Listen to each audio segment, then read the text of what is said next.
Imagine you work a 9-to-5 job, maybe in an office, and you want to grow your family, but because of the high cost of childcare, you're forced to leave that job behind.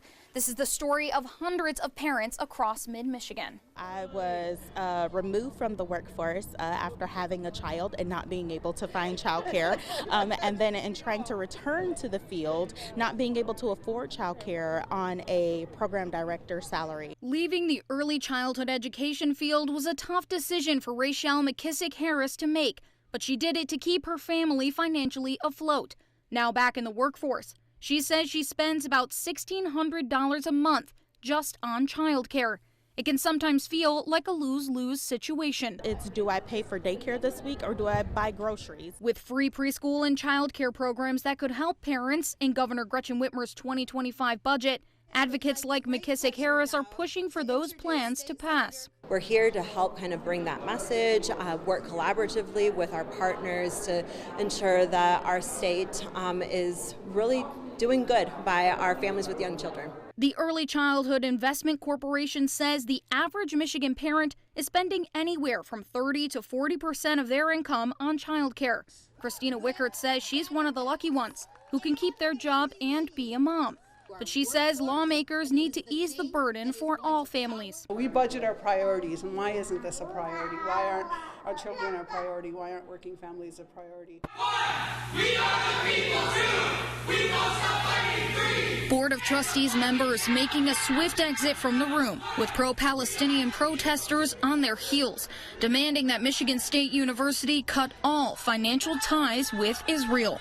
The group only backing down after being able to address the board face to face. It's very frustrating. We don't want to be that. I don't want to be on a Friday morning, and I don't want to be disrupted. Like, I don't want to do this to come and disrupt board meetings or anything like that. But it's what are the options that you have provided us with? Back in session, a family fleeing from war in Gaza after the death of their child share their story of escape with the board, hoping its members will reconsider their stance on the university's investments. This passage was nothing far from safe. My daughter, who just had surgery 5 days ago, was expected to walk for 3 hours. She was bleeding. I did have a chance to talk briefly before we reconvened the meeting with the family and express my sympathies for what their families experienced. MSU President Kevin Guskowitz says he and members of the board's finance committee have committed to meeting with the students again to discuss divestment. But what action comes of that meeting, if any, remains to be seen. In Flint, Riley Connell, News 10. Is that faster? It's terrifying. I immediately go into fight or flight. I'm sweating, I'm emotional, I'm upset. A feeling of fear that only a parent can understand. 1 minute your child is there, and the next, they're not.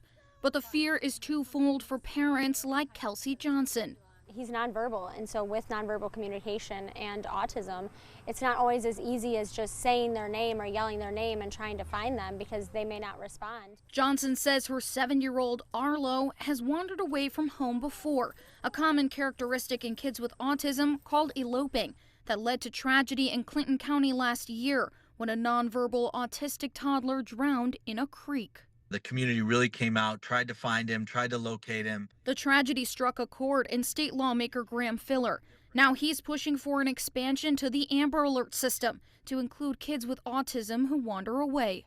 If an Amber Alert had went out for him, he may have been able to be found and a life saved. And so I think that a minimal change to the Amber Alert law might save a couple lives. Whether a child with autism wanders away from their home, their school, maybe even their local park, lawmakers say they want to sound the alarm so the community can help locate that missing child. But they say expanding the Amber Alert program wouldn't have happened without parents pushing for change. This whole process and this bill is an example of why the public should reach out to their elected officials. Don't give up hope. Keep fighting for what your kid deserves. If you get a no or pushback, just keep going. In Lansing, Riley Connell, News 10. Where to now? Follow the smoke, and you'll find the fire. That's what brought Chris Walker and Ryan Hansowitz to Edgemont Apartments on the morning of January 5th.